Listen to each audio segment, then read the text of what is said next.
Hi, my name is Chris Kimbrough, and I'm with A Hand Up Recovery Homes. And I'm Wilbert Cook, getting ready and excited to join you all tonight. I'm with that same organization, A Hand Up Recovery Homes, founder and executive director, and had sense enough to ask Chris to join me. Absolutely, thank you. So tonight, we're going to be discussing housing. Yes. Well, all right. Wow.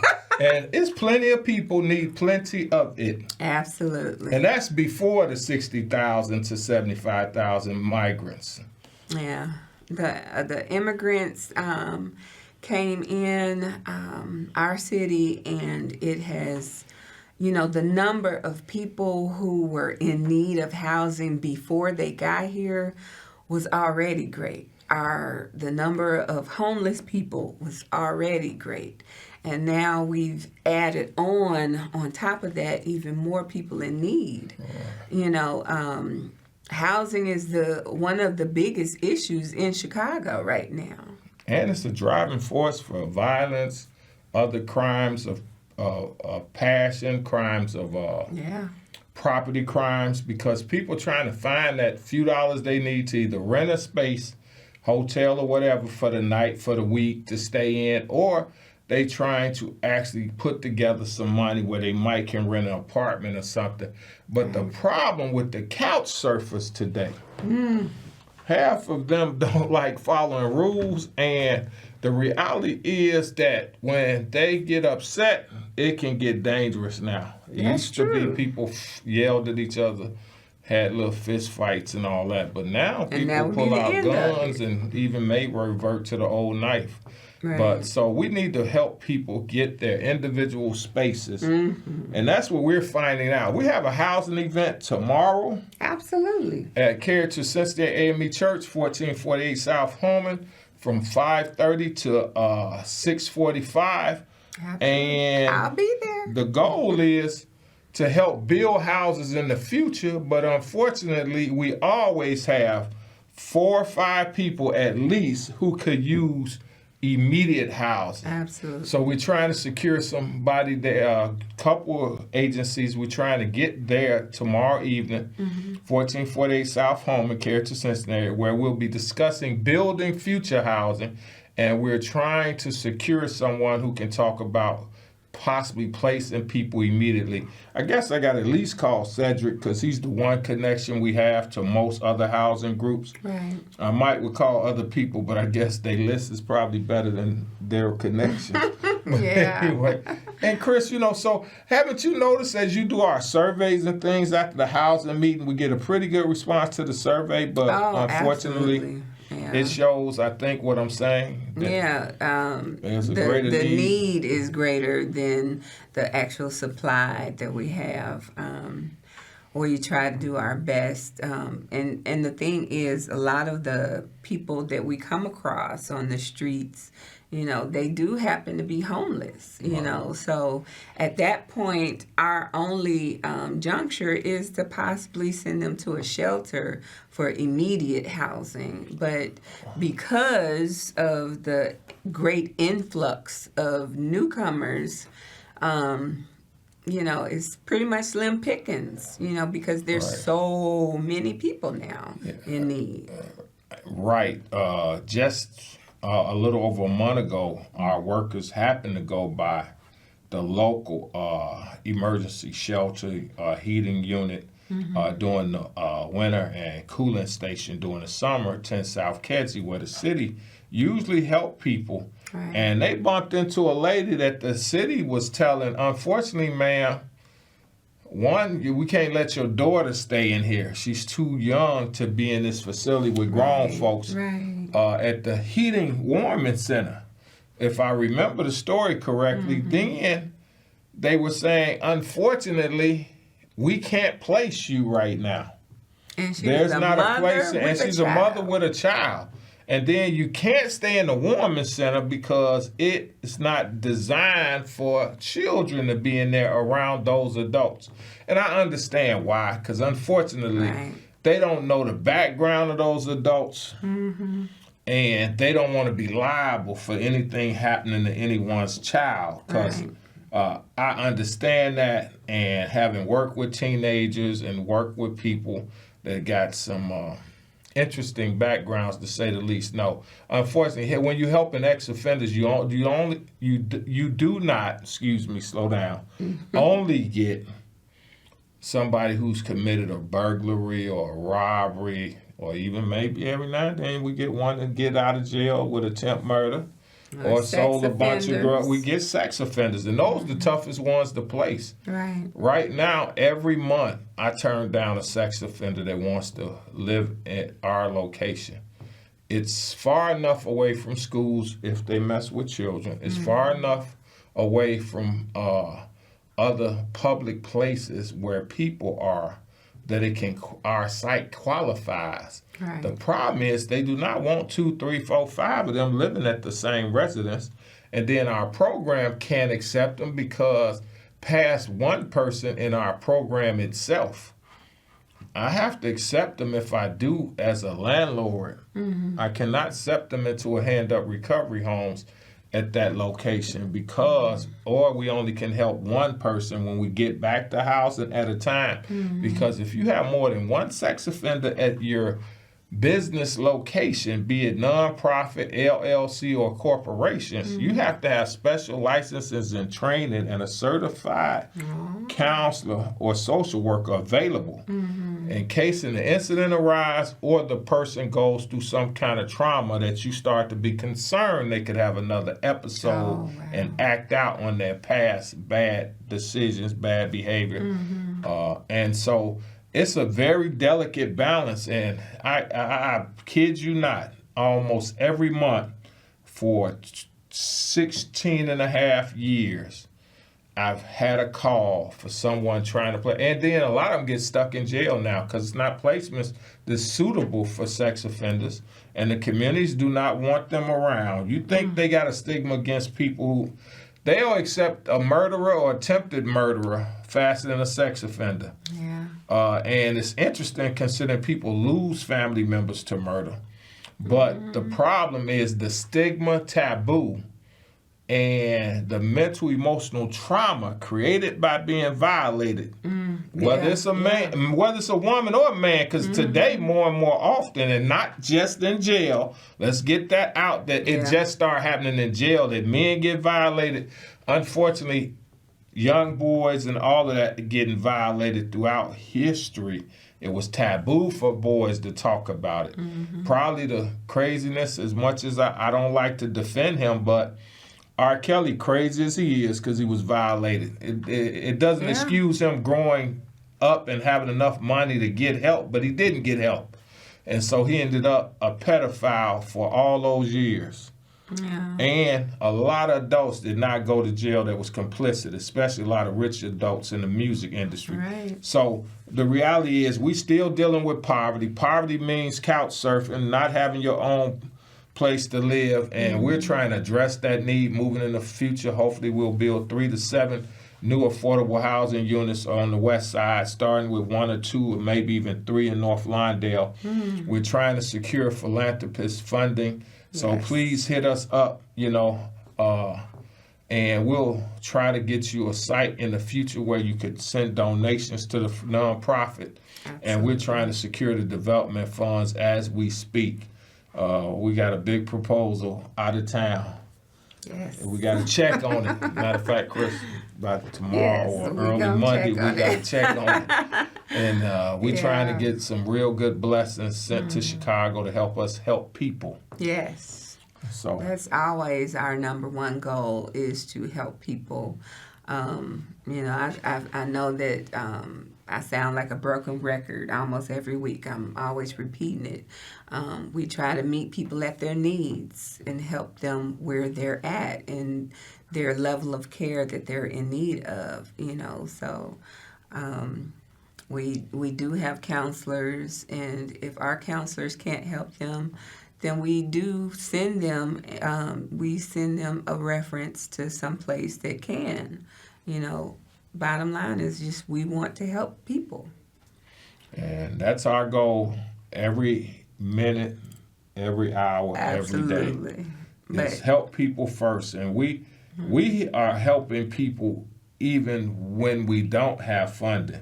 Right. We talking about securing funding for housing, but we having the meeting anyway because we have to plan for it. And we're trying to help people, and those who do have funding, we're trying to get them in the room with those who have immediate needs so that we can help them now. Right. And so we care enough that we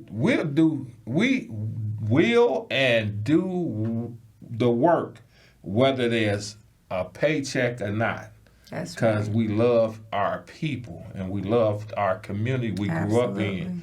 No matter what people have said bad about it, we're the good seeds. Yes. Now, I deviated for a little while. That's all but right. Thank God it was only a little while. Right. You know, I have 33, soon to be 34 years of recovery from the dark side of living. You know, from the drinking, from the illegal drugs, and some of the legal ones. I abused them. But and that's the thing we don't talk about too much in criminality.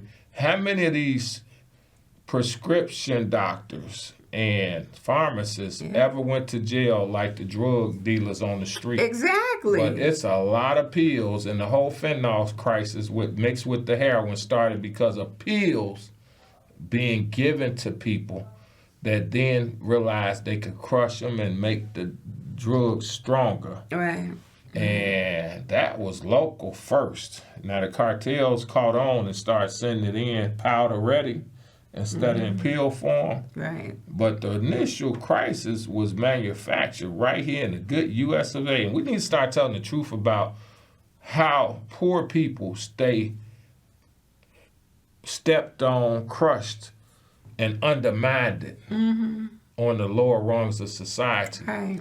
And we exacerbate the struggles they have because everybody else above in the hierarchy of society is making money on their peril. Right. It's just as much, if not more money in helping poor drug addicts, whether it's the treatment, whether it's the incarceration, whether it's putting the bad scripts out there to keep them addicted and or continue their addiction. So true. Everybody making money, but only the street criminal going to jail most of the time. Right. There's something wrong with our criminal justice system, and it's criminal. But anyway, back to the housing. That contributes to a lot of housing needs. Go ahead, right. No, go right ahead. The simple we fact got to get is, the issues out there. That's true. And they would literally have trains stop in the poorer neighborhoods with a ton of guns, unregistered guns and everything. And they know that poor people that are living in those more urban and poor neighborhoods, they're going to see something free and, get those sticky fingers, So that just opens up another Pandora's box, because you're literally delivering the guns to the neighborhood so we can kill ourselves off, But, it's just sad, to think that, the higher ups are doing stuff like this for us to hurt ourselves and, dropping off drugs in our area for someone to find, and... Yeah, I'm over here grinning a little bit because you would think they would not want to lose hundreds of guns on a cargo shipment through Chicago at the railroad tracks or a few thousand guns.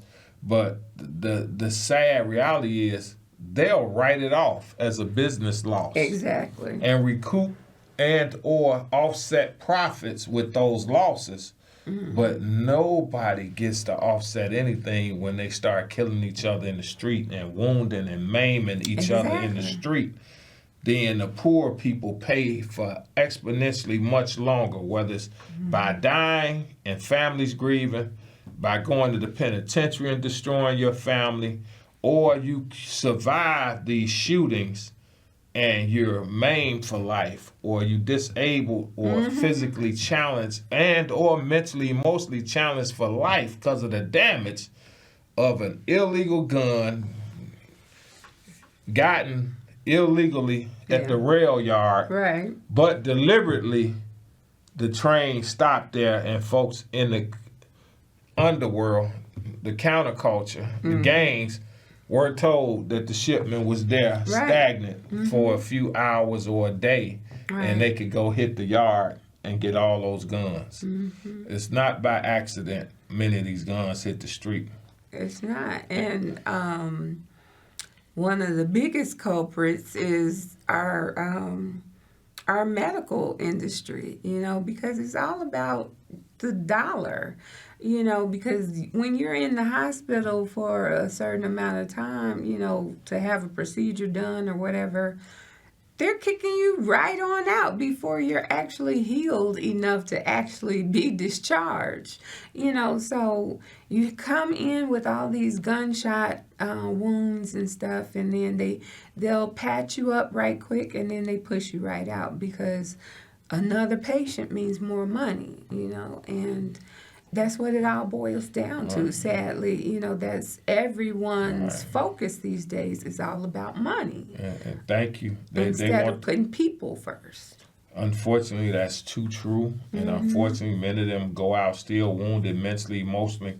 So if they have a propensity to go toward illegal drugs and or can get scripts for legal drugs, whether they're a dose prescribed and or extra doses above and beyond. Wounded people wound people. Exactly. And they start sometimes wounding themselves. True. With illegal substances and or legal substances that they abuse because legal people give them illegal amount of access. That is so true. Illegal amount of access above and beyond what's prescribed. And we need to call the lobbyists in the medical industry, the lobbyists in Big Pharma, and all of them and hold them accountable. There have been a few movies made about the fentanyl and Oxycontin addiction that those were cancer drugs to deal with excessive pain and chemotherapy and radiation that was never meant to be prescribed to the average person. But what you say, Chris, they was after that money. Exactly. And they started lining all these drug addicts up, and now we got death everywhere we turn, and people near death everywhere we turn all over the United States of America.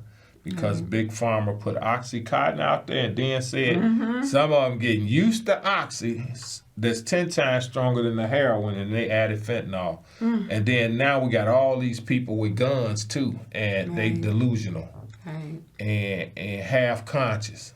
So if conscious people make bad decisions to shoot guns too often, half conscious and unconscious people, as long as they can put their hand on the trigger subject to shoot somebody. That's true. So we got all these additional incidents of death via the violence of the gun or via the epidemic of the drug addictions and other related challenges chasing the money. Because that's a lot of killing is over the money chain. And we're not out here trying to understand this. Everybody who see me, when you see me back in the neighborhood, I'm not concerned with your illegal money trade. That's for you and Popo to deal with separate from us. We just want to stop you from killing each other over the money or the drugs or both.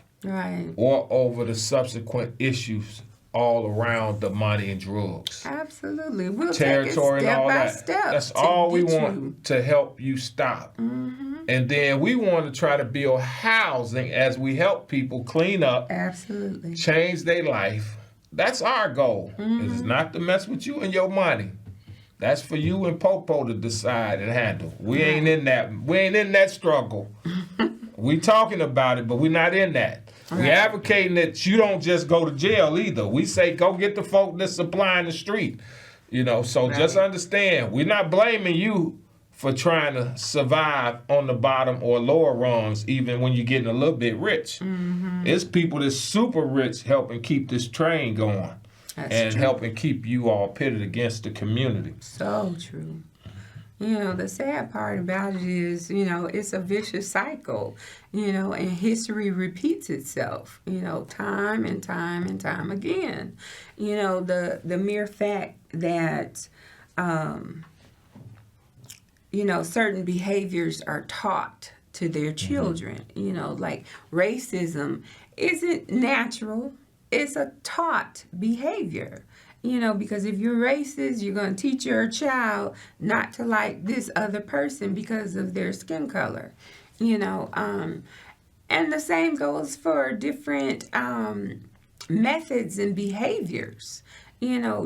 Parents teach their children what they want them to learn, what they want them to grow up to be, to do, or whatever. Certain behaviors, bad behaviors included, they're passed down to children as well.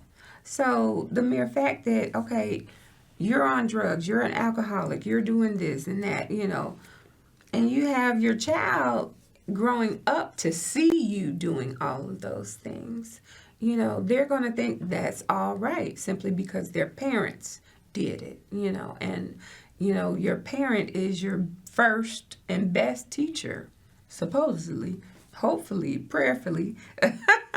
We can only hope and pray that, they're getting what they actually need as opposed to getting detrimental behaviors from their parents and growing up.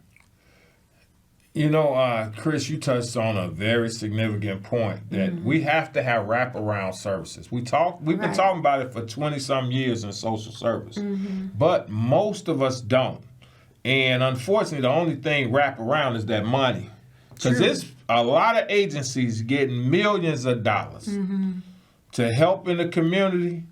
And we ain't seen them on one block our outreach workers been on, or we've been on with the outreach workers. And the outreach workers look at us and ask me and her, why y'all want us out there so much? Can't we get a chair and sit in the lot like them other agencies with the big vans? Right. And sit outside their car and, put the table next to their car and throw their legs up and...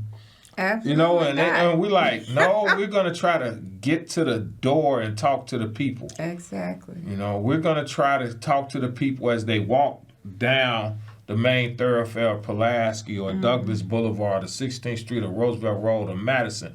We're going to try to talk to the people where they at, going through what they going through, trying to get through the hustle and bustle of life and let them know we're available to help. No, we're not going to sit back 50, 60 feet from where they're walking and where they're struggling. And if they don't come over to us, we just get paid for having the funding to help them. No, we're out here trying to engage these people on a regular basis.